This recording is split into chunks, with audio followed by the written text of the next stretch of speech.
Hi అండి, ఇప్పుడు మనం చేసుకోబోయేది ఏంటో తెలుసా? ఇది చూస్తుంటే తెలిసిపోయింది మీకు. ఫ్రూట్ కస్టర్డ్ చేస్తున్నాం. ఇప్పుడు పాలు మరగబెట్టుకోవాలి. కస్టర్డ్కి ఫస్ట్ పాలు మరగబెట్టుకోవాలి. ఇప్పుడు మనం కస్టర్డ్ పౌడరు సిరప్ లాగా కలుపుకోవాలి. పాలు మరిగిన లోపల ఇది మనం తయారు చేసుకోవాలి. 3 స్పూన్ వేస్తున్నాము. నేనైతే నీరు వేసుకొని కలుపుకుంటున్నాను. మనం పాలంకి వేసుకుని కలుపుకోవచ్చు, నీరు కూడా వేసి కలుపుకోవచ్చు, మన ఇష్టము. సిరప్లా చేసుకోవాలి. ఉండలు లేకుండా కలుపుకోవాలి. ఇదిగో అండి, ఉండలు లేకుండా మంచిగా కలుపుకున్నాము కదా. పాలు మరిగాక పాలలో వేసి కలుపుకోవాలి. పాలు అయితే ఇదిగో మరుగుతున్నాయి కదా. మరి కొంచెం మరిగాక మనం సిరప్లా చేసుకున్నాము కదా కస్టర్డ్ పౌడరు, ఆ సిరప్ దాంట్లో వేసుకొని కలుపుకోవాలి. ఇది ఇప్పుడు పాలు మరిగిపోయావు కదా.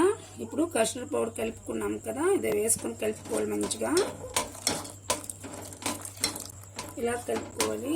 కొంచెం తిక్కగా వచ్చాయంటే దింపేసుకోవాలి. ఇప్పుడైతే దీనికి సరిపడా చక్కెర వేసుకోవాలి. ఇప్పుడైతే చక్కెర వేసుకున్నాం కదా, మంచిగా కలుపుకోవాలి. ఇది కస్టర్డ్ పౌడర్ వేయకముందే మనము చక్కెర వేసుకున్నాము కదా, మంచి కలుపుకున్నాము. తిక్కగా అయిపోయినప్పటికీ స్టవ్ ఆఫ్ చేసేవాలి. ఇదిగో అండి, మంచి వాసన కోసము ఇలాచి వేస్తున్నాను. ఇప్పుడైతే తిక్కగా అయిపోయింది కదా, ఇప్పుడు స్టవ్ ఆపేస్తున్నాను. నేనైతే కస్టర్డ్ పౌడర్ వేసిన తర్వాత చక్కెర వేసాను కదా, మీరైతే కస్టర్డ్ పౌడర్ వేయకముందే చక్కెర వేసుకొని కలుపుకోండి. పాలు చల్లని వరకు ఇప్పుడు ఫ్రూట్స్ అన్ని కట్ చేసుకుంటున్నాను. ఇప్పుడైతే మిల్క్ చల్లారిపోయింది కదా, ఇప్పుడు ఫ్రూట్స్ వేసి కలుపుకుంటున్నాము. ఇవన్నీ వేసి మంచిగా కలుపుకుంటాము. కలర్ రావాలంటే టూటీ ఫ్రూటీ వేసేస్తాను.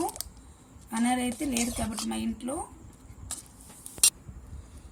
ఇదిగో అండి, ఎంత చక్కగా అయిపోయింది కదా. టూటీ ఫ్రూటీ కూడా ఇప్పుడు టూటీ ఫ్రూటీ వేస్తాను. ఇప్పుడు అనార్ బదులుగా టూటీ ఫ్రూటీ వేసుకుంటున్నాను. ఇదిగో అండి, ఫ్రూట్ కస్టర్డ్ రెడీ అయిపోయింది.